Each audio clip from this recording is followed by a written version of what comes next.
ನೋಡೋಕೆ ಪಕ್ಕದ ಮನೆ ಹುಡುಗನ ತರ ಕಾಣುವ ಪ್ರದೀಪ್ ರಂಗನಾಥನ್ ಹುಟ್ಟಿದ್ದು ಚೆನ್ನೈನ ಸಾಮಾನ್ಯ ಮಧ್ಯಮ ವರ್ಗದ ಕುಟುಂಬದಲ್ಲಿ. 1993 ಜುಲೈ 25ರಂದು ಚೆನ್ನೈನ ಮಧ್ಯಮ ವರ್ಗದ ಕುಟುಂಬದಲ್ಲಿ ಪ್ರದೀಪ್ ರಂಗನಾಥ್ ಬೆಳೀತಾರೆ ಅಂತಾನೆ ಹೇಳ್ಬೋದು. ಚಿಕ್ಕ ವಯಸ್ಸಿನಲ್ಲಿ ಎಲ್ಲ ಮಕ್ಕಳು ಆಟವಾಡುತ್ತಿರಬೇಕಾದ್ರೆ ಪ್ರದೀಪ್ಗೆ ಚಿಕ್ಕ ವಯಸ್ಸಿನಲ್ಲಿ ಸಿನಿಮಾ ನೋಡುವುದು ಮತ್ತು ಕನಸು ಕಾಣುವುದೇ ಒಂದು ಹಾಬಿ ಆಗಿತ್ತು. ಶಾಲಾ ದಿನಗಳಲ್ಲಿ ಸೈಲೆಂಟ್ ಆಗಿದ್ದ ಪ್ರದೀಪ್ಗೆ ಸಿನಿಮಾ ಬಗ್ಗೆ ಯಾರು ಮಾತಾಡಿದ್ರೆ ಅವರ ಕಣ್ಣುಗಳು ಮಿನುಗುತ್ತಿದ್ದವು. ಫೋನ್ನಲ್ಲಿದ್ದ ಚಿಕ್ಕ ಚಿಕ್ಕ ವಿಡಿಯೋಗಳನ್ನು ತೆಗೆದು ಲ್ಯಾಪ್ಟಾಪ್ಗಳಲ್ಲಿ ಎಡಿಟ್ ಮಾಡ್ತಾ ಇದ್ರು. ಇನ್ಫಾರ್ಮೇಶನ್ ಟೆಕ್ನಾಲಜಿಯಲ್ಲಿ ಇಂಜಿನಿಯರಿಂಗ್ ಕೂಡ ಪ್ರದೀಪ್ ರಂಗನಾಥನ್ ಪಡೆದಿದ್ರು. 2015ರಲ್ಲಿ ವಾಟ್ಸಪ್ ಕಾದಲಿ ಅನ್ನೋ ಒಂದು ಶಾರ್ಟ್ ಫಿಲ್ಮ್ ಅನ್ನು ಯೂಟ್ಯೂಬ್ಗೆ ಅಪ್ಲೋಡ್ ಮಾಡ್ತಾರೆ. ತಮಿಳ್ನಾಡು ಫುಲ್ಲು ವೈರಲ್ ಆಗುತ್ತೆ ವಾಟ್ಸಪ್ ಕಾದಲ್ ಅನ್ನೋ ಒಂದು ಶಾರ್ಟ್ ಮೂವಿ. ಆ ಶಾರ್ಟ್ ಮೂವಿಯಲ್ಲಿ ತಾನೇ ನಿರ್ದೇಶನ ಮಾಡಿ ನಟಿಸಿರ್ತಾರೆ. ಆವಾಗ ತಮಿಳು ಚಿತ್ರರಂಗದ ಪ್ರೊಡ್ಯೂಸರ್ಗಳ ಕಣ್ಣು ಪ್ರದೀಪ್ ರಂಗನಾಥ್ ಮೇಲೆ ಬೀಳುತ್ತದೆ ಅಂತಾನೆ ಹೇಳ್ಬೋದು. ಯೂಟ್ಯೂಬ್ ಗಳಲ್ಲಿಯೂ ಕೂಡ ವೈರಲ್ ಆಗುತ್ತೆ, ಯೂಟ್ಯೂಬ್ ನಲ್ಲಿ ಟ್ರೆಂಡಿಂಗ್ ನಲ್ಲಿ ಬರುತ್ತೆ ಅಂತ ಹೇಳ್ಬೋದು. ವಾಟ್ಸಪ್ ಕಾದಲ್ ಅಂತೇಳಿ ಒಂದು ಶಾರ್ಟ್ ಮೂವಿ, ಪ್ರದೀಪ್ ರಂಗನಾಥ್ ನಟಿಸಿ ನಿರ್ದೇಶಿಸಿರುವಂತ ಒಂದು ಶಾರ್ಟ್ ಮೂವಿ ಅಂತಾನೆ ಹೇಳ್ಬೋದು. ಚೊಚ್ಚಲ ಬಾರಿಗೆ ಪ್ರದೀಪ್ ರಂಗನಾಥ್ 2019ರಲ್ಲಿ ಕೋಮಾಲಿ ಅನ್ನೋ ಒಂದು ಚಿತ್ರವನ್ನು ಜಯಂ ರವಿ ಮತ್ತು ಕಾಜಲ್ ಅಗರ್ವಾಲ್ ನ ಜೊತೆ ಸೇರಿ ಒಂದು ವಿಭಿನ್ನವಾದ ಕಥಾಹಂದರದ ಕೋಮಾಲಿ ಅನ್ನೋ ಚಿತ್ರವನ್ನು ಮಾಡ್ತಾರೆ. ಅದು ಈಗ ಒಬ್ಬ 16 ವರ್ಷಕ್ಕೆ ಕೋಮಾಕ್ಕೆ ಹೋದ ಒಬ್ಬ ವ್ಯಕ್ತಿ ಬದಲಾದ ಪ್ರಪಂಚಕ್ಕೆ ಬಂದ ತಕ್ಷಣ ಯಾವ ರೀತಿ ಆತ ರಿಯಾಕ್ಟ್ ಮಾಡ್ತಾನೆ ಅನ್ನೋದೇ ಕೋಮಾಲಿ ಅನ್ನೋ ಒಂದು ಚಿತ್ರದ ಸ್ಟೋರಿ ಅಂತಾನೆ ಹೇಳ್ಬೋದು.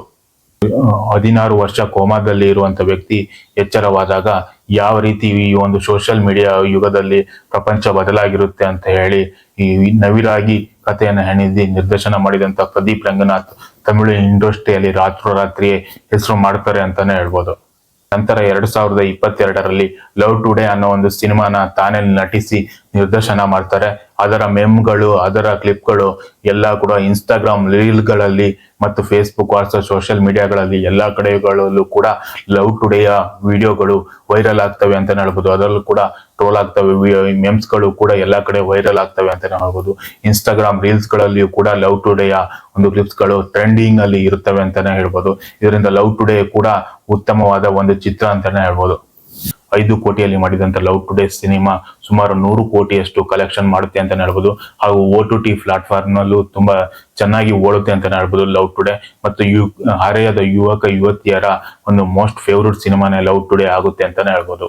ಲವ್ ಟುಡೇ ಸಿನಿಮಾದ ಕಥೆ ಏನಂದ್ರೆ, ಯುವ ಜೋಡಿಗಳು ಒಂದು ದಿನ ತನ್ನ ಮೊಬೈಲ್ ಅನ್ನು ಎಕ್ಸ್ಚೇಂಜ್ ಮಾಡಿಕೊಳ್ಳುವಂತ ಒಂದು ಸ್ಟೋರಿಯನ್ನೇ ನವಿರಾಗಿ ಯುವಕ ಯುವತಿಯರ ಒಂದು ಈಗಿನ ಪರಿಸ್ಥಿತಿಗೆ ತಕ್ಕಂತೆ ಸಿನಿಮಾವನ್ನು ಮಾಡ್ತಾರೆ ಅಂತಾನೆ ಹೇಳ್ಬೋದು. ಸೋಷಿಯಲ್ ಮೀಡಿಯಾ ಕಾಲದಲ್ಲಿ ಆ ಕಥೆ ಎಲ್ಲಾ ಯುವಕ ಯುವತಿಯರಿಗೂ ಕೂಡ ಹಾಟ್ ಫೇವರೇಟ್ ಸಿನಿಮಾ ಆಗುತ್ತೆ ಲವ್ ಟುಡೇ ಅಂತಾನೆ ಹೇಳ್ಬೋದು.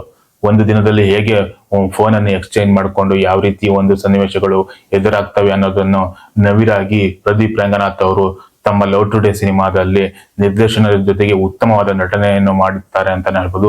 ಹಾಗೂ ಆ ಸಿನಿಮಾ ದೊಡ್ಡ ಹಿಟ್ ಆಗುತ್ತೆ ಅಂತಾನೆ ಹೇಳ್ಬೋದು, ಬ್ಲಾಕ್ ಬಾಸ್ಟರ್ ಹಿಟ್ ಆಗುತ್ತೆ ಅಂತಾನೆ ಹೇಳ್ಬೋದು.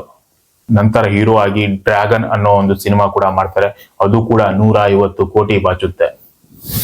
ಇತ್ತೀಚೆಗೆ 2025ರಲ್ಲಿ ಬಿಡುಗಡೆಯಾದಂತಹ ಡ್ಯೂಡ್ ಸಿನಿಮಾ ಸುಮಾರು 200 ಕೋಟಿಯಷ್ಟು ಕಲೆಕ್ಷನ್ ಮಾಡುತ್ತೆ ಅಂತಾನೆ ಹೇಳ್ಬೋದು.